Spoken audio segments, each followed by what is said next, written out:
Thousands of years ago, there was a very large group of sorcerers belonging to an evil empire called C0nan at that time. These sorcerers created a mask from the skulls of dead kings. This mask had the power to bring the dead back to life, but for it to work, they had to sacrifice their daughters, killing them and offering them as human sacrifices to the gods of darkness. Without their blood, the mask would not function. After that, they began attacking other tribes, enslaving them, and killing anyone who stood in their way. No one could challenge them or stop them except the barbarian tribes, who managed to face them and entered into a very fierce war.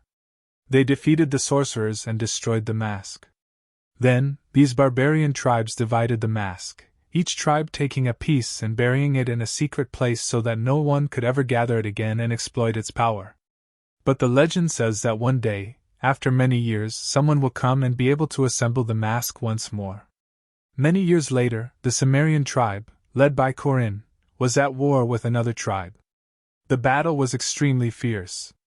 Conan's wife was fighting while pregnant, and during the battle, Conan was seriously injured. Before she died, she asked her husband to open her womb and take out the child so she could see him before passing away. Conan did as she asked, delivered the baby, and named him Conan. Then she died immediately. Years passed, and Conan grew into a very hot-tempered child. One day, his father gathered all the children of the tribe to test them, and see who was fit to become a warrior and join the army. Conan arrived late, but his father allowed him to join the other children. The test required each child to carry an egg in their mouth, walk a long distance, and return. The child whose egg remained intact would be allowed to join the army. The children ran while trying to make the others drop their eggs, without concern for anyone getting hurt, as long as they won. Suddenly, a group of forest bandits appeared and chased the children. All the children were scared, but Conan refused to run and decided to face them alone. One of the bandits tried to grab him by the hair, but Conan fought back, knocked him down, and took his weapon. A fierce battle broke out between Conan and the bandits, and Conan managed to defeat and kill them all. He returned to his tribe with the captured bandits in hand, and his egg remained intact, so his father approved him joining the army. His father then taught Conan how to forge swords. Conan's first sword was weak and broke, so his father showed him the correct way to make a sword that would never break and could last a lifetime. His father began training him with extremely difficult exercises. With simple moves, his father could defeat him and throw him to the ground, telling him he was not yet ready to be a warrior or wield a sword like that. Conan became very angry at his father's words. One day, Conan was alone in the forest when he saw a large group of fighters heading to his village to attack. The two armies clashed in a violent battle, and many from both sides were killed. The enemies were extremely strong, killing many from Conan's tribe, destroying homes and setting them on fire. Conan entered the battle, killing many enemies, but his father was hit by an arrow in the back, fell, and was captured. They bound him with chains and took him to their leader, named Carr. Carr demanded the piece of the mask that Conan had. He claimed to have gathered all the other pieces, leaving only the one Conan held. Conan refused to reveal its location, so they tortured him. Suddenly, Conan attacked one of them and cut off his nose, giving Conan a chance to fight the soldiers, but their numbers were too many. They chained Conan to a small vessel of molten iron that dripped onto his body to torture him. Carr had a girl named Miriam with magical powers. He ordered her to search for the mask piece. She found it buried in a small box underground and retrieved it. Before leaving, Carr struck the molten iron vessel to try to kill Conan, but Conan grabbed the chain, preventing the vessel from falling on his father. Miriam took Conan's sword, and his father promised her he would use the mask to bring her mother back from the dead. Then they left with their soldiers. Conan kept holding the chain, but his father knew he wouldn't be able to save him, so he sacrificed himself and died, allowing Conan to escape before they could return and kill him. During the escape, Conan's hand got burned from the chain he was holding. He grabbed his sword and vowed to himself that he would avenge his father and kill Carr. 20 years passed. Conan grew up and started working with a pirate named Artos. Together, they attacked a slave camp, throwing rocks from the top of a mountain to destroy it. Then they fought the soldiers inside, killed them all, and freed the slaves. They took the freed slaves with them to a distant city to celebrate, where they danced and drank. At that time, a group of soldiers arrived, led by Lucius, the same man who had cut Conan's nose when he was a child. They were searching for someone named C0nan.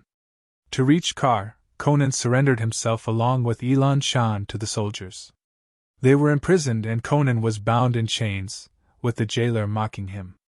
But Conan broke free, attacked, and killed all of them effortlessly. He managed to find out from the jailer where Lucius was, caught him, and tortured him to learn Carr's location. Lucius told him that Carr had become incredibly powerful, and no one could challenge him. He also revealed that Carr was searching for a girl from the Ashiran tribe, whose pure blood could revive the mask. After learning Carr's location, Conan placed the keys in his mouth and took them with him. He told the prisoners that their keys were inside Lucius's stomach, prompting them to attack and kill Lucius to retrieve them. C0nan told Conan where to find him if he ever needed help later. Later, Conan told Arthos that he planned to take revenge on Carr alone. Meanwhile, in a distant isolated city, the temple priest told Tamara that he had a vision. A powerful warrior would come to take her and return her to her homeland. Suddenly, Carr and Miriam arrived with a massive army to find any girl with pure Ashiran blood. Their army destroyed the city walls, and people fled in terror. Carr's soldiers killed everyone they caught. Tamara tried to defend the city, killing some soldiers, but she was ordered to escape quickly. She climbed onto one of Carr's army wagons to avoid suspicion and fled. Conan saw the wagon from a distance and assumed Carr was inside, so he attacked it, climbed on top, and broke the roof to find Tamara inside. She tried to stab him with her dagger while Carr's men attacked the wagon, trying to stop her. Tamara managed to mount a horse and escape while Conan killed many soldiers. He chased her on horseback and saved her before she could fall. Conan revealed his true identity to everyone he knew and told them he wanted to kill Carr for murdering his father, which terrified Remo. They returned to the temple, where Miriam gathered all the girls and tasted their blood to identify which one was a descendant of the original Ashirans. She killed one in anger and tortured the others, but unfortunately, she did not find the girl she was looking for. The guards brought the temple priest, who told them that the Ashiran lineage had ended long ago, but Carr refused to believe it. Thinking his wife had died because of him, Carr was told by the priest that his wife had been insane and deserved to die because she wanted to dominate and destroy the world. Enraged, Carr killed the priest. A soldier then told Carr about a girl named Remo who had escaped. Carr ran after her, believing she was the girl capable of reviving the mask. Conan chased Remo and knocked Carr off his horse.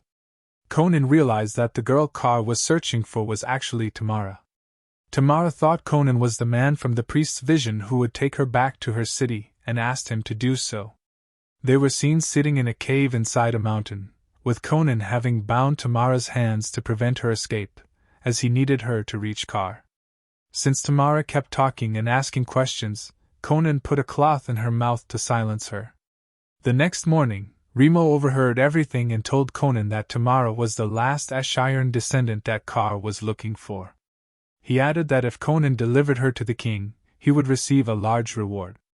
But Conan tied Remo to his horse and dragged him along to show him the location of Carr. After a very long time, they finally reached the camp where Carr was staying. Conan tied up Remy, placed a message in his mouth, and threw him off the mountain. The message landed on the ship where Carr and his daughter Melia were. Melia found the message in Remy's mouth and read it. She realized that Conan wanted to meet Carr alone, and could tell from the message that Tamara was with him because her scent was on the cloth that held the message.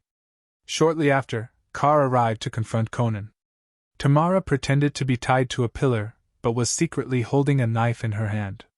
Conan threatened the king and prepared to fight. At the same time, Merrick used magic to summon fighters made of sand who attacked Conan. They were highly skilled, making it very difficult for him to defeat them.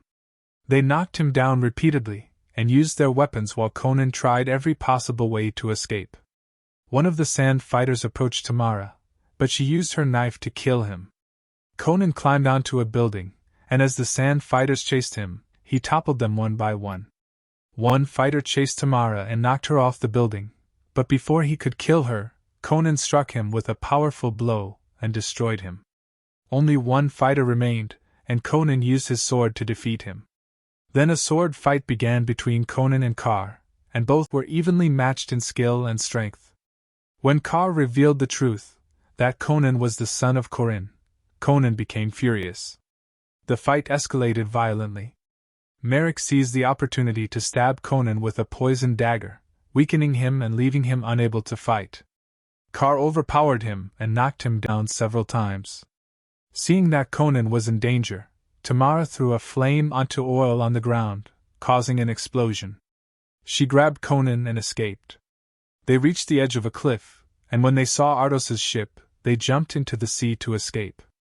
Artos rescued them on the ship. That night, while they were asleep on the ship, Carr's soldiers attacked. Artos called his men, and a fierce battle broke out on the ship. Conan, Tamara, and their allies killed all of Carr's soldiers and threw the remaining bodies into the sea. They celebrated their victory and continued their journey on the ship. The ship eventually reached Carr's kingdom. Conan told Artos he would go alone to take revenge on Carr. After Conan left, Artos realized that Conan had the map, so he gave it to Tamara to deliver to him. They spent the night in a cave nearby. When Tamara confirmed that Conan was leaving her, she decided to return to the ship, but in the middle of the forest, Merrick and her men ambushed and captured her. When Conan arrived, he could not find her and realized she had been kidnapped. Carr's men took her to his palace, and Merrick drew blood from Tamara to confirm that she was of Ashiron descent and capable of activating the mask again.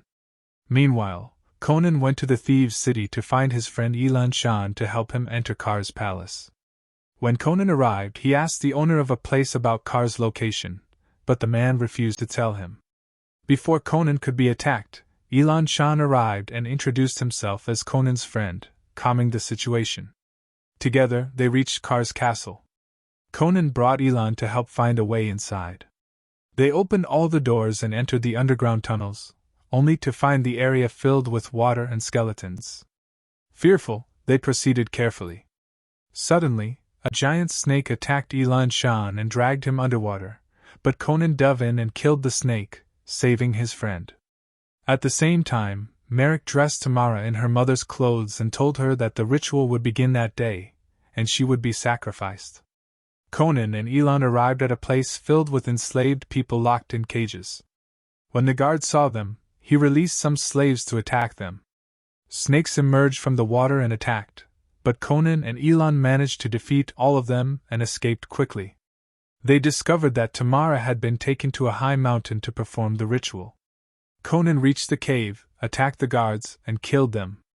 Carr wounded Tamara and took her blood to revive the mask, starting a spell to bring his wife back to life through Tamara's body. Before finishing the spell, Conan attacked him, and the cave began to collapse. Tamara, bound in chains, was nearly crushed between the mountains, but Conan managed to rescue her after a long, intense fight with Carr. Conan freed Tamara and told her to escape quickly, continuing the fight with Carr as the cave began to collapse. Both managed to flee just before being crushed. Merrick tried to track Tamara using her sense of smell, but before she could kill her, Conan struck her with a powerful blow, sending her off the cliff to her death. Conan grabbed Tamara as they rushed out of the cave. As they were escaping, a wooden bridge broke, and Tamara fell, but Conan caught her hand and pulled her up. Meanwhile, Carr was completing his spell to bring his wife back to life through Tamara. His wife's spirit began to appear in Tamara's body. Tamara begged Conan to let her die and ruin the spell, but he refused to sacrifice her. Carr mocked Conan, but suddenly Conan drew his sword, struck Carr, cut through his body, and Carr fell dead, ruining the spell. Tamara returned to her normal self, and Conan pulled her up and jumped with her, escaping the collapsing cave. Shortly after, Conan brought Tamara safely to her city and promised they would meet again. He then visited his father's grave, prayed, and said that his father deserved the sword and deserved to be a warrior, just as he had always wished. And with that, the story came to its end. Don't forget to like and subscribe to channel.